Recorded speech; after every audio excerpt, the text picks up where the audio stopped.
Your first question is, what was your average velocity during the entire 40-yard dash? So to answer this question, we're going to have to look at our first data table. Let me pull that up for you. And here it is. And as you can see here, we're going to take our total distance, which was 40 yards, and divide it by our total time, which was 5.3 seconds. So let's get that started. Move it up here. And let me pull up the equation sheet. So, what we're going to do is we're going to take 40 and we're going to divide that by 5.3. And then when we do that, we come up with 7.5, and that would be, so our answer then becomes 7.5 yards per second.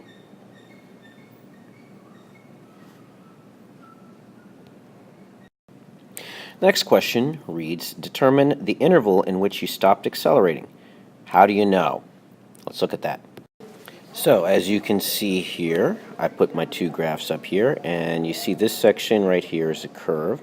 So it stopped accelerating at 3, and the position was 10. So between 10 to 15 was the time interval that you stopped. So you can see that right here, and you can see that right here too. It's both of them correspond to about 3 seconds.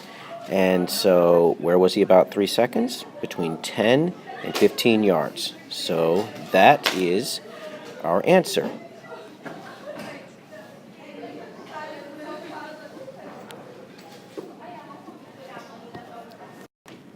Question number 3 says, determine the distance in which you stopped accelerating. How do you know? Well, we've got to pull up the same graphs to take a look at those. Hold on a second. So looking at our position time graph and our velocity time graph, we're going to look and see where does it stop accelerating. Well, we've already marked the acceleration in purple here, and we marked the acceleration in purple here. So it stopped accelerating right here at a position of 10 according to this graph. And we can't really tell when it stopped accelerating on this end, but we can tell it was about 3 seconds. So 3 seconds does correspond to 10 yards. So that is our answer, 10 yards. Question 4. How far did you still have to travel to the end of the 40-yard dash after you stopped accelerating? Again, the best way to answer this question is to look at our graph. So here's our graph, our position time graph, and as you can see, we stopped accelerating at 10 yards, and we still had to go to 40 yards. So 40 minus 10, 40 minus 10, let me write this down for you guys.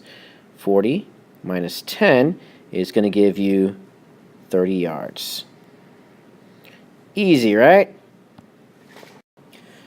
Question number 5. Determine your final velocity as you complete the 40-yard dash. Again, we're going to have to use the graph, the position time graph that we have. And what we're going to do is we're going to find the rise. We're going to pick this point and a point right here. We're going to figure out what the rise divided by the run is for this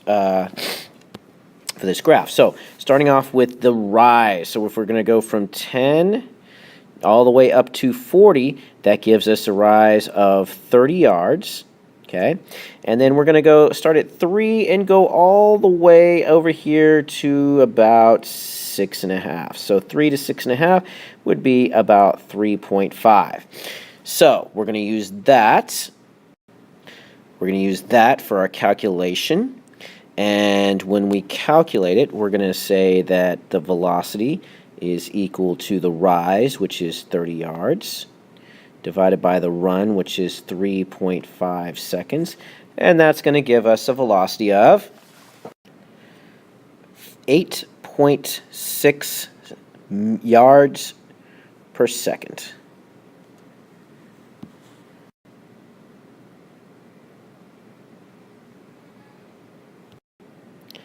And our final question, determine your acceleration from the start to the interval in question 2. So, to answer that question, we have to pull up our velocity time graph, which looks something like this. And what we're going to do is we're going to find the slope of this purple line right here. Again, we have to find the rise, and we have to divide the run by it. So we're going to find 2 points that look like they cross the grid line pretty well.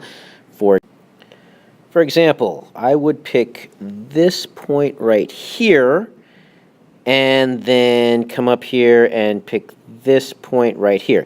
Remember, it doesn't have to be part of the data, it just has to be part of the line. And we can extend this line because all we're really looking for is the rise divided by the run.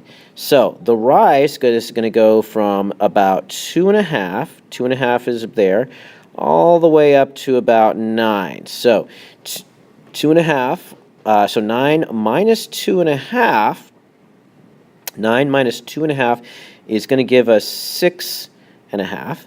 So that's a rise of 6.5. Then we got to look at our run. So we're going to start at 1, and we're going to go all the way over here to about, so from 1 to about 3 2/3, which is going to be 3.7. So 3.7 minus 1 is going to give you 2.7. Now what we're going to do is we're going to take those values to calculate our acceleration. So we'll take 6.5. So acceleration is going to be 6.5. That's our rise, divided by our run, which is 2.7. And this is going to be yards per second, and this is going to be in seconds. And that will give us a total of 2.4 yards per second squared. All right, that concludes our tutorial. I hope you guys learned a lot from this and were able to get what you needed out of this and can get high scores on your performance test. Good luck.